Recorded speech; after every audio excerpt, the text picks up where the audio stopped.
Today we're talking about how we'll find the area between two curves. Or on this picture we're talking about just the area up in here, so looking like this picture right here. And of course it's going to involve an integral.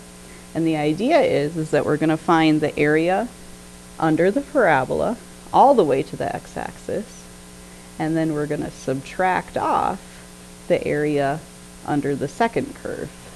And if you subtract off the area under the second curve, you should be left with just that area that's between the curves. So that's our goal, is that we're going to take this entire area under the parabola, subtract off the area under the line, and that should be the area between our curves. So to find the area between curves, we'll be doing an integral of basically the top function, the integral, minus the bottom function's integral. So every time, I'm probably going to write it like this. I'm going to call the top one yt for y top. And since I want to subtract off that area that I don't need under the second curve, I'll do minus y bottom. And you can sort of see that on this representative rectangle here. If I took the y value at the top minus the y value at the bottom, that's going to be my height. The width of the rectangle is going to be my delta x, so that's why we'll see a dx right here. And so that's going to be sort of the setup for most of these. All right, so the setup on this one would be the integral of the top curve minus the bottom curve dx, which actually works out really good because everything's in terms of x. And then we'd want to figure out from where to where, and I don't know if I can convince you of this, but by looks you can tell that it looks like it's from about 0 to 4. You could always do the algebra to make sure that that's where the intersection of those curves are, but you can trust me for now that it's going to be from 0 to 4. If you want to simplify first, that would be lovely.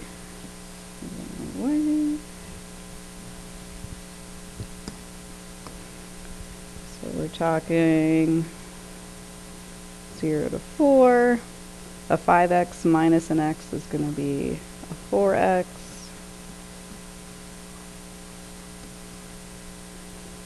Looking for the antiderivative.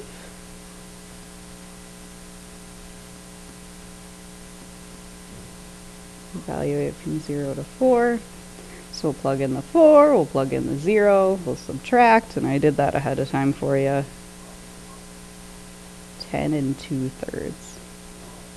Wound up that the area of all of the stuff under the parabola was about 32, and then we subtracted off basically the area of this, in this case a triangle, and came up with only 10 left. So that's the basic idea. Apparently we just did that one. Here's another example. I like to draw in the rectangle just so I can remember that my height is going to be the top y value minus the bottom y value. That just kind of takes out that space I didn't need. And we're looking at a delta x. So my top curve is the square root of x. The bottom curve, the x squared. The width of each of those rectangles is a dx. What does it look like? We're going from 0 to 1, and we'd probably want to verify when I plug in x equals 1 and x equals 1, am I hitting the same point? And in this case I am. So 0 to 1 seems safe to me. So really not anything too mind-blowing. Yeah.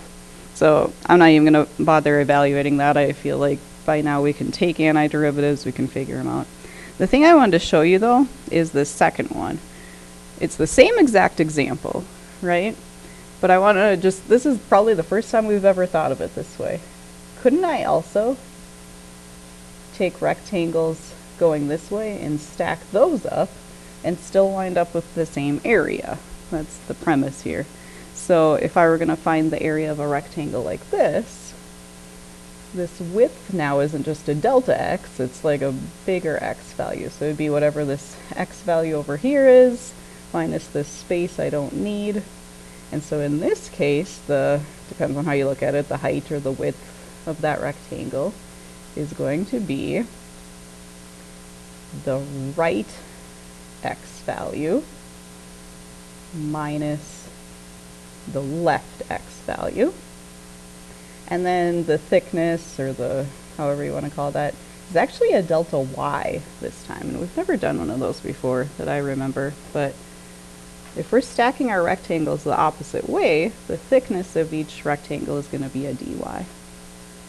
It just so happens that, remember that our bounds right here have to match the d.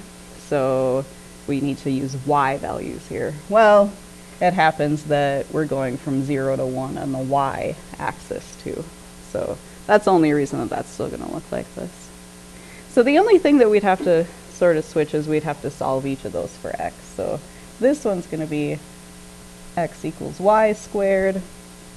This one's going to be x equals plus or minus the square root of y. And let's think, would that be the positive or the, yeah, we're in the first quadrant, so let's just say it's the positive square root of y.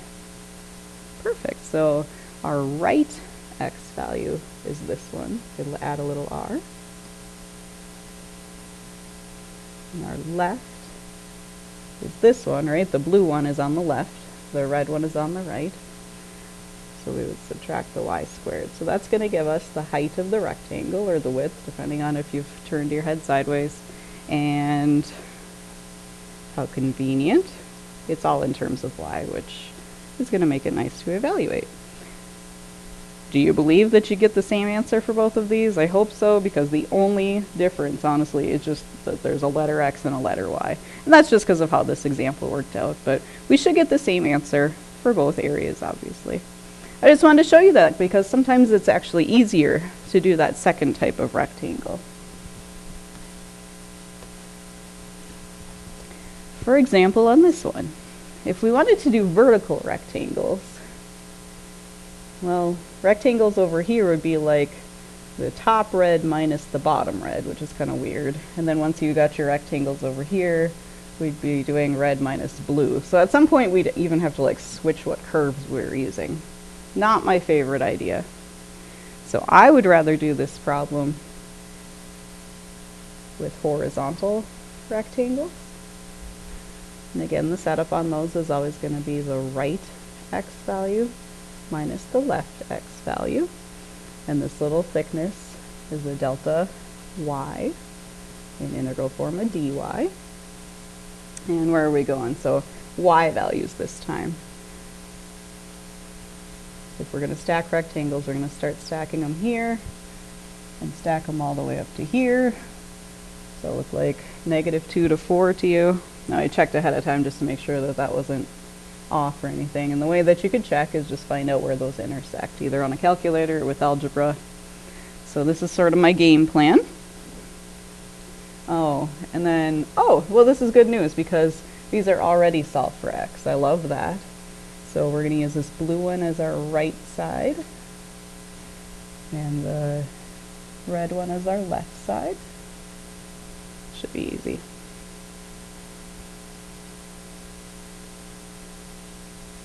So the right side would be the y plus 1. The left side, sideways parabola. Throw a dy on there. And I'd probably want to simplify that before I did my antiderivative.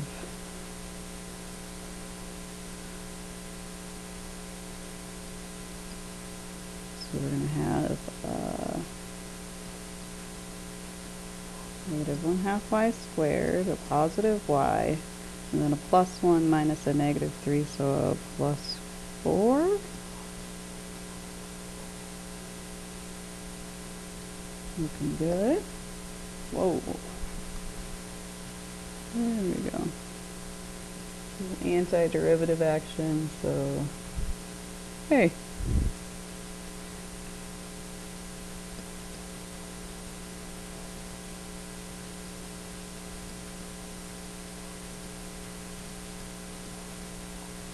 Those y values from -2 to 4. You know the drill. We're going to plug in the 4. We're going to plug in the -2. I worked all this out for you. The answer is 18. See if you can convince yourself, because before we were talking about how area underneath was negative area. It turns out in this situation that 18 actually represents the true area of this gold region. See if you can convince yourself of that. All right, this one's a little trickier. So I think we're sort of forced to split this into two problems because going sideways rectangles isn't going to work for me. So I think I have to go vertical rectangles. And if I'm going vertical rectangles, I'm thinking y top minus y bottom. But then the curves switch places halfway through, so I think we're going to have to do two separate integrals. So we'll do a y top minus y bottom for region number 1 with thicknesses of x, and then we'll just add on region number 2, which is also a y top minus y bottom, only the curves have switched. So the first one, the red is the top, the blue is the bottom,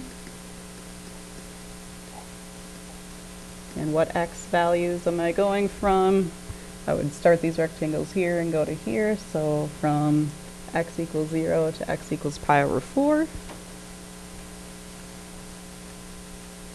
plus region number 2, the top is the blue curve. So that's what I'm talking about. We had to switch this around.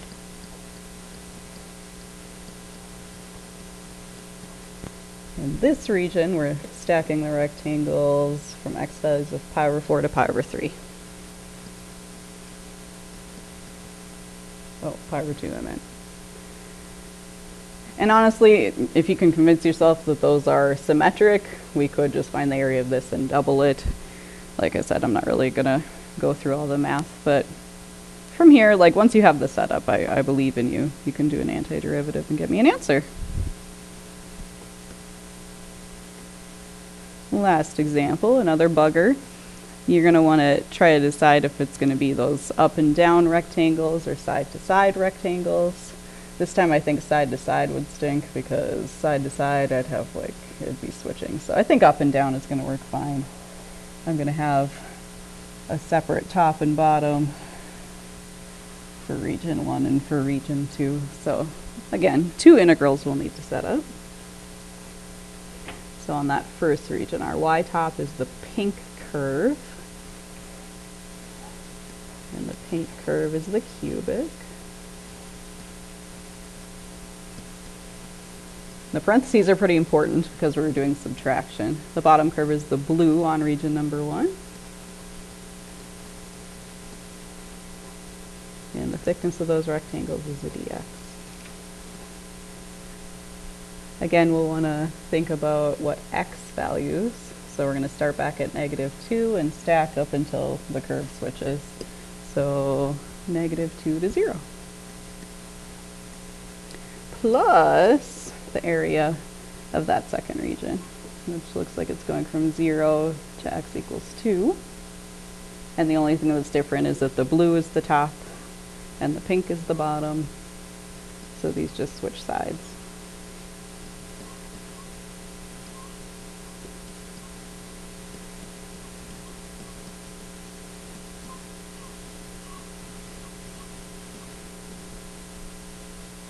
Looking good. So again, I'm not going to go through every antiderivative. The only new thing is this whole idea of a setup. So why don't you work on some of these problems out of the book for the rest of the class, and let me know if you have any questions tomorrow.